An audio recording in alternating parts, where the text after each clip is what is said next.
Good morning विद्यार्थ्यांनो. मी प्राध्यापक doctor Shinde SR. आज आपण चलनवाढीवर नियंत्रण ठेवण्यासाठी कोणते उपाय योजता येतील याचा अभ्यास आपण करणार आहोत. चलनवाढीवर नियंत्रण ठेवण्यासाठी प्रामुख्याने दोन मुख्य उपाय योजले जातात. म्हणजे चलनवाढीवर नियंत्रण ठेवण्याचे जे काही उपाय सांगितले जातात त्याचे दोन भागामध्ये विभागणी केली जाते. त्याच्यामध्ये पहिला भाग आहे तो म्हणजे मौद्रिक उपाय आणि दुसरा भाग आहे तो म्हणजे राजकोषीय उपाय. मौद्रिक उपायामध्ये रिझर्व्ह बँक पैशाच्या पुरवठ्यावर नियंत्रण ठेवण्यासाठी जे उपाय करत असते त्याचा विचार केला जातो. आणि दुसऱ्या भागामध्ये ज्याला आपण राजकोषीय उपाय म्हणतो त्याच्यामध्ये सरकारच्या माध्यमातून पैशाच्या पुरवठ्यावर नियंत्रण ठेवण्यासाठी जे उपाय केले जातात त्याचा अभ्यास त्या ठिकाणी केला जातो. आजच्या तासामध्ये आपण रिझर्व्ह बँकेच्या माध्यमातून चलनवाढीवर नियंत्रण ठेवण्यासाठी कोणकोणते उपाय योजले जातात याचा अभ्यास आपण करणार आहोत. तर बघा, रिझर्व्ह बँकेच्या माध्यमातून देशांतर्गत वाढलेला पैसा पुरवठा कमी करण्यासाठी किंवा वाढविण्यासाठी जे उपाय योजत असते त्याचं विश्लेषण आपण स्क्रीनवर दाखवलेल्या मुद्द्याच्या सहाय्याने करणार आहोत. तर या ठिकाणी बघू शकतो, पहिला मुद्दा आहे तो म्हणजे विधिग्राह्य चलन. अर्थव्यवस्थेमध्ये जेव्हा पैसा पुरवठा आवश्यकतेपेक्षा जास्त वाढलेला असतो आणि पैशाचं मूल्य कमी झालेलं असतं, अशा वेळेस अर्थव्यवस्था संकटात येण्याची शक्यता असते. म्हणून रिझर्व्ह बँक विधिग्राह्य पैशाच्या पुरवठ्यात घट करण्याचा प्रयत्न करत असते. यामध्ये एकतर रिझर्व्ह बँक नवीन चलनाची निर्मिती थांबवत असते आणि पैशाच्या पुरवठ्यावर नियंत्रण ठेवण्याचा प्रयत्न करत असते. आपल्याला माहीतच असते आहे की रिझर्व्ह बँक देशामध्ये नवीन किंवा जे काही चलन असतात, नोटा, सर्व प्रकारच्या नोटा, या सर्व प्रकारच्या नोटा, 1 रुपयाची नोट सोडून सर्व प्रकारच्या ज्या काही नोटा असतात त्या नोटाची निर्मिती देशाची रिझर्व्ह बँक म्हणजेच मध्यवर्ती बँक करत असते. आणि ही निर्मिती करत असताना देशामध्ये किती पैसा पुरवठा आहे याचा अगोदर ती अभ्यास करते. रिझर्व्ह बँकेला जर असं वाटलं की देशांतर्गत पैसा पुरवठा हा आवश्यकतेपेक्षा जास्त आहे तर अशा वेळेस रिझर्व्ह बँक विधिग्राह्य चलन निर्मिती प्रमाण कमी करू शकते, जेणेकरून पैशाच्या पुरवठ्यावर नियंत्रण येत असतं असं आपल्याला म्हणता येऊ शकतं. दुसरा मुद्दा आहे तो म्हणजे बँक दर वाढविणे. चलनवाढीच्या काळामध्ये रिझर्व्ह बँक विशेषतः बँक दरामध्ये वाढ करत असते. बँक दर म्हणजे काय? तर बँक दर म्हणजे रिझर्व्ह बँक व्यापारी बँकांना हुंड्याची पुनर्वटवणूक करून ज्या दराने कर्ज पुरवठा करते त्या दरास आपण बँक दर म्हणू शकतो. म्हणजे हा बँक दर जर वाढला असेल किंवा वाढीव बँक दराने जर व्यापारी बँकांना रिझर्व्ह बँक कर्ज देत असेल तर रिझर्व्ह बँकेकडून व्यापारी बँकांना महाग दराने कर्ज मिळतं असं म्हटलं जातं. व्यापारी बँकांना जेव्हा रिझर्व्ह बँकेकडून महाग दराने कर्ज मिळतं तेव्हा व्यापारी बँका देखील आपल्या कर्जदारांना अधिक व्याजदरानेच कर्ज देण्याचा प्रयत्न करत असतात. एकंदरीतच अर्थव्यवस्थेमध्ये व्याजाचे दर वाढतात आणि व्याजाचे दर जेव्हा वाढत असतात तेव्हा कर्जाला मागणी कमी येत असते. कर्जाला मागणी कमी येत असते म्हणजेच अर्थव्यवस्थेमधल्या पैशाच्या पुरवठ्यावर नियंत्रण येत असते. पैशाच्या पुरवठ्यावर नियंत्रण येतं म्हणजेच रिझर्व्ह बँक दरामध्ये वाढ करून व्यापारी बँकांची एक प्रकारची पतनिर्मितीची प्रक्रिया थांबवत असते. व्यापारी बँकाची पतनिर्मितीची प्रक्रिया जेव्हा थांबवते तेव्हा एकंदरीतच देशातल्या पैशाच्या पुरवठ्यात घट होण्यास मदत होत असते असं आपल्याला म्हणता येऊ शकतं. आणि याच्या उलट जर अर्थव्यवस्थेमध्ये पैसा पुरवठा कमी झाला असेल तर रिझर्व्ह बँक दरामध्ये घट करत असते. म्हणजे बँक दरात जेव्हा घट करत असते तेव्हा व्यापारी बँकांना स्वस्त दराने कर्ज मिळतं. व्यापारी बँकांना स्वस्त दराने कर्ज मिळतं म्हणजे व्यापारी बँका देखील आपल्या ग्राहकांना कमी दरानेच कर्ज पुरवठा करतात. म्हणजे कर्जावरचा व्याजाचा दर कमी करतात. कर्जाचे व्याजाचे दर जेव्हा कमी होतात तेव्हा कर्जाला मागणी येत असते. कर्जाला मागणी वाढते म्हणजे व्यापारी बँकाचा पतनिर्मितीची प्रक्रिया वाढत असते आणि पतनिर्मितीची प्रक्रिया जेव्हा वाढते तेव्हा एकंदरीतच अर्थव्यवस्थेमध्ये पैशाचा पुरवठा वाढत असतो. सांगण्याचं तात्पर्य असं आहे की पैशाचा पुरवठा आवश्यकतेपेक्षा जास्त वाढला असेल तर बँक दरामध्ये वाढ केली जाते आणि पैसा पुरवठा कमी केला जातो. आणि जर अर्थव्यवस्थेमध्ये पैशाचा पुरवठा कमी असेल तर बँक दरामध्येही घट केली जाते आणि पैशाचा पुरवठा वाढविण्याचा प्रयत्न केला जातो असं आपल्याला म्हणता येऊ शकतो. त्याच्यानंतरचा मुद्दा आपण सांगू शकतो तो म्हणजे रोख राखीव निधीचे प्रमाण बदलणे.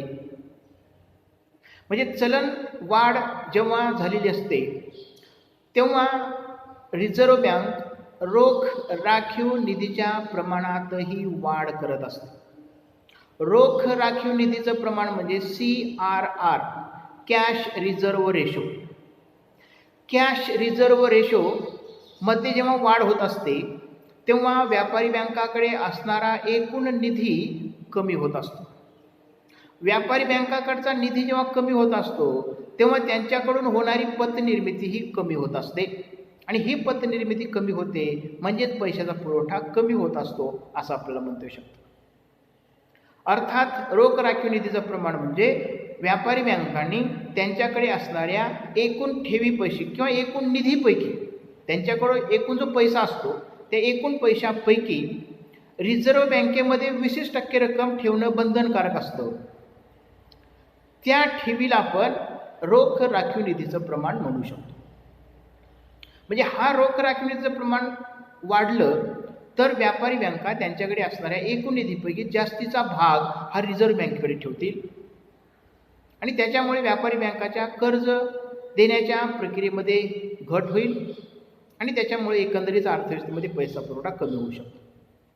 याच्या उलट म्हणजे अर्थव्यवस्थेमध्ये पैसा पुरवठा कमी झाला असेल तर रिझर्व्ह बँक रोख राखीव निधीच्या प्रमाणात घट करत असते जेणेकरून व्यापारी बँकाकडे अधिक निधी शिल्लक राहील आणि म्हणून व्यापारी बँका अधिक प्रमाणात पतनिर्मिती करतील आणि अर्थव्यवस्थेमध्ये पैशाचा पुरवठा वाढेल. त्याच्यानंतर वैधानिक रोखतेचं प्रमाण म्हणजे हे प्रमाण देखील अर्थव्यवस्थेमध्ये पैशाच्या पुरवठ्यावर नियंत्रण ठेवत असते. वैधानिक रोखतेचं प्रमाण म्हणजे काय की SLR, स्टॅट्युटरी लिक्विडिटी रेशो.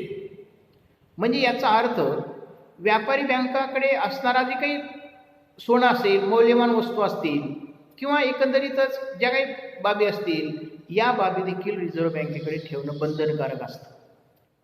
विदेशी चलन असेल तर हे जेव्हा रिझर्व्ह बँकेकडे ठेवलं जातं तेव्हा त्याला आपण वैधानिक रोखतेचं प्रमाण म्हणू शकतो. याच्यामध्ये जेव्हा घट होत असते म्हणजे वैधानिक रोखतेचं प्रमाण जेव्हा वाढत असतं तेव्हा व्यापारी बँकाच्या पतनिर्मितीवर नियंत्रण येत असतं असं आपल्याला म्हणता येऊ शकतं. त्याच्यानंतर खुल्या बाजारात कर्ज रोख्यांची खरेदी विक्री करणे. रिझर्व्ह बँकेच्या माध्यमातून अर्थव्यवस्थेमध्ये पैसा पुरवठा जर वाढला असेल तर शेअर बाजारामध्ये रिझर्व्ह बँक खुल्या रोख्यांची विक्री करत असते. म्हणजे सरकारमार्फत जे रोखे रिझर्व्ह बँकेकडे आलेले असतात त्या रोख्यांची विक्री रिझर्व्ह बँक करू शकते आणि हे रोखे जेव्हा लोक व्यापारी बँका किंवा सर्वसामान्य व्यापारी असतील, उद्योजक असतील, गुंतवणूकदार असतील हे सर्व सरकारचे रोखे विकत घेतात आणि आपल्याकडचा पैसा हा रिझर्व्ह बँकेकडे देत असतात. सांगण्याचं तात्पर्य असं आहे की रिझर्व्ह बँकेच्या माध्यमातून